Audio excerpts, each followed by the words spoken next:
आदाब अर्ज़ करता हूँ। मैं हूँ ज़मीर अहमद क़ादरी। आप देख रहे हैं रहबर A4U TV। हम हर रोज़ किसी न किसी मौजू पर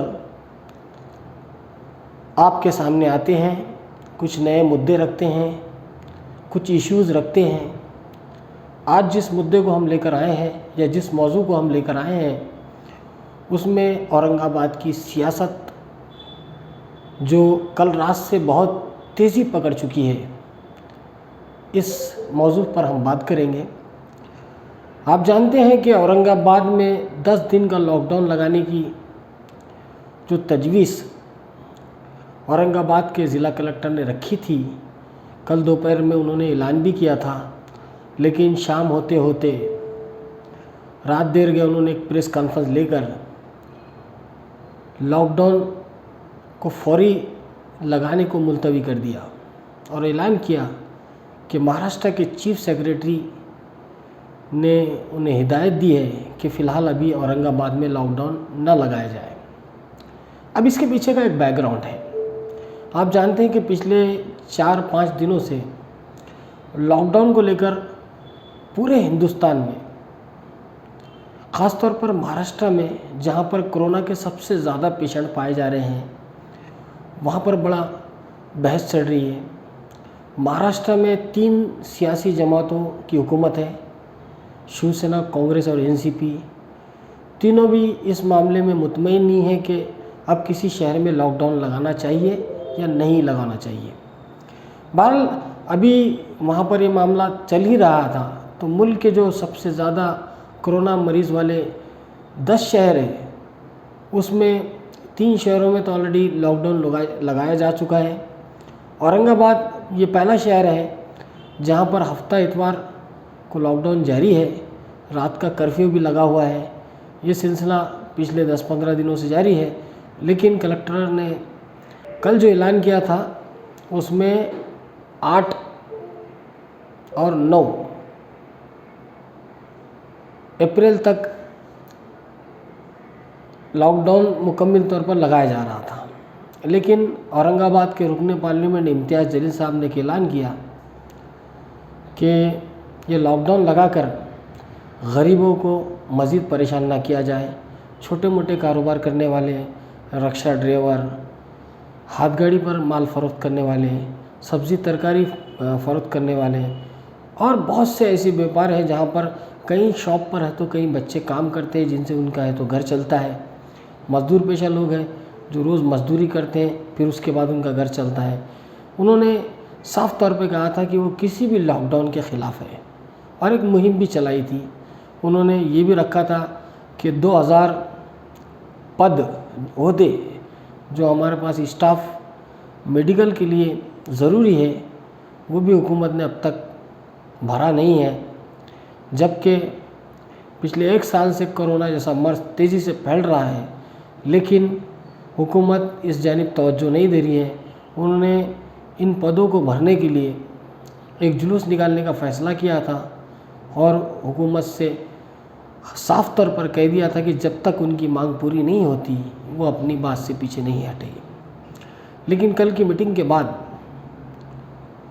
पालक मंत्री से लेकर तमाम आला ओहदेदारान, मिनिस्टर्स ने इम्तियाज़ जलील साहब से रब्ता क़ायम किया और कहा कि कोरोना जैसे इस दौर में इस तरह का जुलूस निकालना मुनासिब नहीं है। जो 2000 पद भरने की बात है वो 4 दिन में हम उस पर कार्रवाई शुरू करेंगे और फौरी तौर पर मुख्यमंत्री इसमें मदाखलत करके इस मामले को हल करेंगे। साथ में जो आप लॉकडाउन करने जा रहे हैं उसे भी हम मुलतवी कर देते हैं और आगे जब महाराष्ट्र हुकूमत इस सिलसिले में महाराष्ट्र में कोई ऐलान करेगी तब इस पर गौर ख़ास होगा।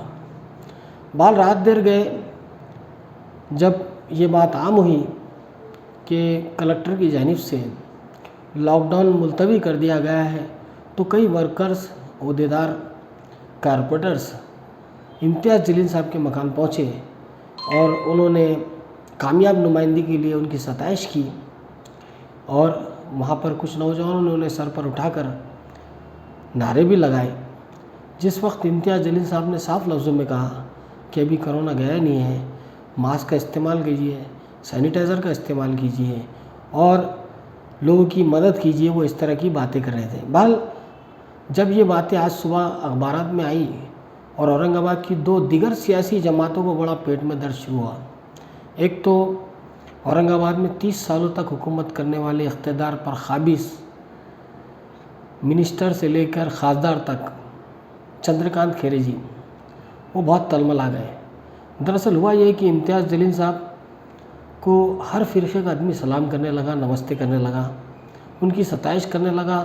सोशल मीडिया से लेकर इलेक्ट्रॉनिक मीडिया तक ये बात खुलकर कहने लगे कि कोई तो है जो आवाज़ बुलंद करने की जुर्रत कर सकता है, जो नज़र मिलाकर बात कर सकता है। बाल रात भर से परेशान सुबह चंद्रकांत खैरे जी ने कुछ मीडिया कर्मियों को तलब करके इस तरह की लैंग्वेज का इस्तेमाल किया जिसे देखकर लगता है कि वो शख्स 20-25 साल सियासत में रहकर भी अपने अखलाक और तहज़ीब से बाहर हो चुके हैं। और या फिर ये भी हो सकता है कि उन्हें यकीन नहीं था कि वो कभी कोई इलेक्शन हार सकते हैं। पार्लियामेंट का इलेक्शन हारने के बाद शायद उनकी बौखलाहट आज खुलकर हमें देखने को मिली। उन्होंने कहा कि इम्तियाज़ जलील ने मास्क का इस्तेमाल नहीं किया, उन्हें गिरफ़्तार करना चाहिए, उन्हें जेल भेज देना चाहिए, फ़ला लोग मर गए हैं, फ़ला ये हो गया है और मैंने ऐसा किया, मैंने वैसा किया। वो इस तरह की बातें कर रहे थे, जिसके जवाब में इम्तियाज़ जलील साहब ने एक न्यूज़ चैनल को बताया कि वाकई में उनसे गलती हुई है और वो तस्लीम करते हैं और जो भी क़ानून के मुताबिक होगा उनके ख़िलाफ़ गुनाह दाखिल किया जाए, वो सज़ा भुगतने को तैयार है, वो जुर्माना भुगतने को तैयार है। उन्होंने बातों बातों में एक बात और भी कह दी। उन्होंने कहा कि इसीलिए कहते हैं कि पढ़े लिखे लोगों को चुन कर देना चाहिए, उन्हें इलेक्शन जिताना चाहिए। लेकिन शायद ये औरंगाबाद का मुक़द्दर था कि 30 वर्षों तक ऐसी क़यादत मौजूद थी जिसने इस शहर को, जो एशिया का सबसे ज़्यादा डेवलपमेंट शहर कहा जाता था, 25 साल पीछे ढकेल दिया। आज इम्तियाज़ जलील साहब हर घर, हर गली, हर कूचे, हर चौराहे पर मौजूद बहस बने हुए हैं, क्योंकि उन्होंने एक ऐसा काम किया जो किसी एक फ़िरक़े के लिए नहीं था, तमाम फ़िरक़ों के लिए था। वैसे भी इम्तियाज़ जलील साहब की छवि के बारे में आपको बता दूं कि वो एकदम सेकुलर जहन रखते हैं। वो किसी तरह का भेदभाव किसी के साथ कभी नहीं करते हैं। यही वजह है कि हमारे शहर के तमाम अफसरान, शामिल वज़रा से लेकर मुख्यमंत्री भी उनका मिजाज और उनकी मुस्कुराहट से बहुत खुश होता है और उनकी तारीफ़ करता है, क्योंकि वो जिस अंदाज से बात करते हैं वो बात सबूतों की बिना पर होती है, हकीकत की बिना पर होती है। जिस तरह उन्होंने कल मीटिंग में DSO से ये कह दिया कि राशन की दुकानों पे आपने जो मक्का भेजी है फ़रोख्त करने के लिए, थोड़ी सी मक्का खाकर बताइए। आपको ये भी बता दूं कि वो मक्का एकदम सूखी हुई और ख़राब थी, जो गरीबों के लिए हुकूमत की जानिब से सप्लाई की जा रही थी। अगर मक्का की ही बात ले तो आप ये बात भी जहन में रखिए कि मक्का सिर्फ़ किसी एक फ़िरक़े के लिए नहीं आई थी, तमाम उन गरीब लोगों के लिए आई थी जो राशन से अनाज लेकर अपने घर ले जाते हैं। बहरहाल हम हर रोज़ इस तरह की बातें करते हैं, आपको वो टेप भी सुना देते हैं कि चंद्रकांत खैरे ने क्या कहा। काय के लिए नाच रहा भाई तू? ये 43 लोग मर गए इसके लिए? उसमें कोई मुस्लिम नहीं है क्या? कि सारे हिंदू मर गए? है ना उसमें, याद ये देखो ना तुम।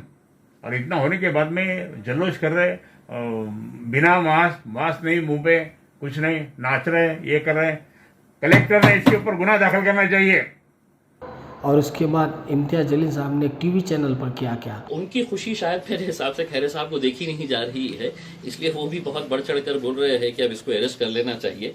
खैरे साहब अगर थोड़ा सा पढ़ ले कि अगर मास्क पहनने के लिए अगर अरेस्ट करना, अगर ये कानून अगर है तो मेरे हिसाब से पूरी जेलें भरी रहती है। खैरे साहब ने थोड़ा सा बोलने से पहले थोड़ा सा कायदे कानून, अगर उनके अतराफ में कोई एक दो लोग अगर पढ़े लिखे रहे तो उनसे पूछ लेना चाहिए कि मतलब कायदे कानून क्या होते हैं, इसके कौन से सेक्शन, कौन से एक्ट के तहत क्या किया जा सकता है। सिर्फ गुस्से में, जोश में बोल देना कि इसको अरेस्ट करो करके उसमें नहीं होता है। खैरे साहब थोड़ा सा, इसीलिए मैं कहता हूँ कि पढ़े लिखे होना बहुत ज़रूरी है राजनीति के अंदर। लोग आप दोनों देखने के बाद इस बात को ज़रूर महसूस करेंगे कि शिवसेना को तो तकलीफ़ हुई थी, लेकिन सबसे ज़्यादा तकलीफ़ बीजेपी लीडरान को हुई।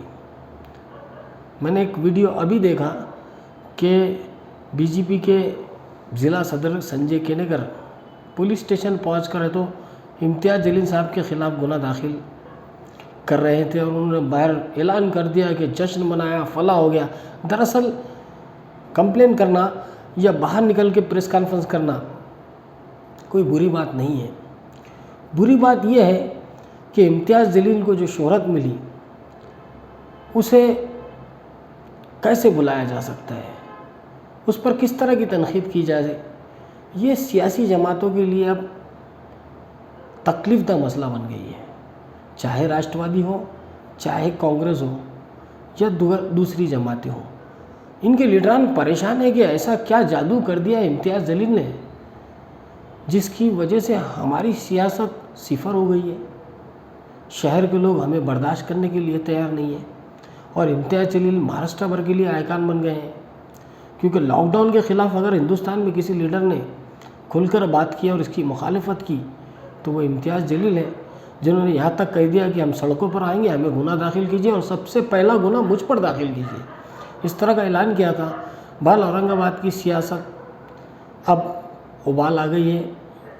बीजेपी भी परेशान है, शिवसेना भी परेशान है, लेकिन एमआईएम के अहदेदारान और एमआईएम के लीडरान खुश हैं। उन्हें मालूम है कि मजलिस जो काम करती है वो अल्लाह राह में काम करती है, वो किसी वोटों के लिए काम नहीं करती। इम्तियाज़ जलील साहब ने ये भी कहा कि उनका फ़र्ज़ था जिसे वो अदा करना चाहते थे, क्योंकि एक वो रुकन पार्लियामेंट है और वो अपने शहर के लोगों के बारे में सोचते हैं और उनका फ़र्ज़ है, इसलिए उन्होंने वो पूरा किया। कोई बहुत बड़े कमाल की बात नहीं है, लेकिन कहते हैं ना कि किसी के मुक़द्दर में अगर कामयाबी हो तो उसकी मिसाल मैंने तो अपनी ज़िंदगी में इम्तियाज़ जलील के रूप में देखी है। कामयाबी भी नसीब होती है और जो काम करते हैं उसमें भी कामयाबी मिलती है। कल फिर एक नए मौजू पर मुलाकात होगी। मैं हूँ ज़मीर अहमद क़ादरी। खुदा हाफिज़। जय हिंद।